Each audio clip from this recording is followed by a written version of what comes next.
આમ big bang દ્વારા આપણા બ્રહ્માંડનું સર્જન થયું અને પછી તેનું વિસ્તરણ થયું. સૂર્યની ફરતે ઘૂમતા ગ્રહો બન્યા. તમે અને હું બન્યા. અને મેં આ રોબોને બનાવ્યો. હું મિયા ફુસ્કી. આપ સૌનું સોલાર સિસ્ટમ થિયેટરમાં સ્વાગત છે. તમે મને બનાવ્યો એ બરાબર, પણ સાહેબ તમને કોણે બનાવ્યા? ચૂપ થા મૂર્ખ. એ ભૂલ નહીં.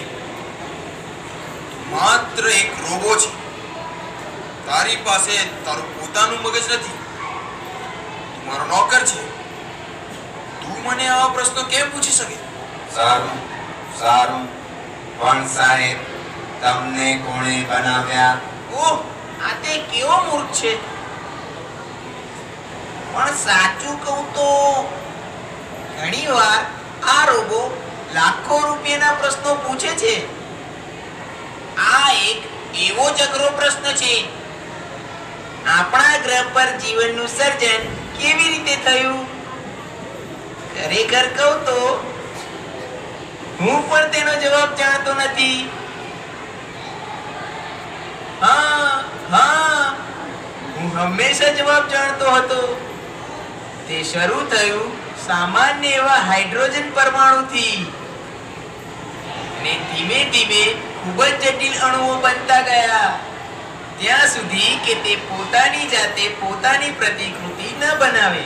પણ સાહેબ, હોયલે અને વિક્રમાસિંઘે તો એવું કહ્યું હતું કે જીવનનું બીજ તો બાહ્ય અવકાશમાંથી પસાર થતા ધૂમકેતુ દ્વારા આવ્યું હતું. શું તું ચોક્કસપણે કહી શકે?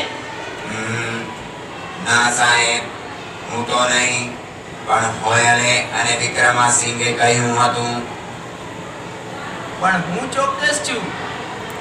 તેની શરૂઆત સમુદ્રોમાં અમીબા દ્વારા થઈ હતી, અને પછી વધારે ને વધારે જટિલ સજીવો પાણીમાં બનતા ગયા. પછી આવ્યા એમ્ફિબિયન્સ, મોટા રેપ્ટાઇલ્સ અને મેમલ્સ. પ્રાઇમેટ્સ. ચાલ્યો જા, દૂર થઈ જા. અમે ખૂબ અગત્યની ચર્ચા કરી રહ્યા છીએ. અને પછી મનુષ્ય બન્યા.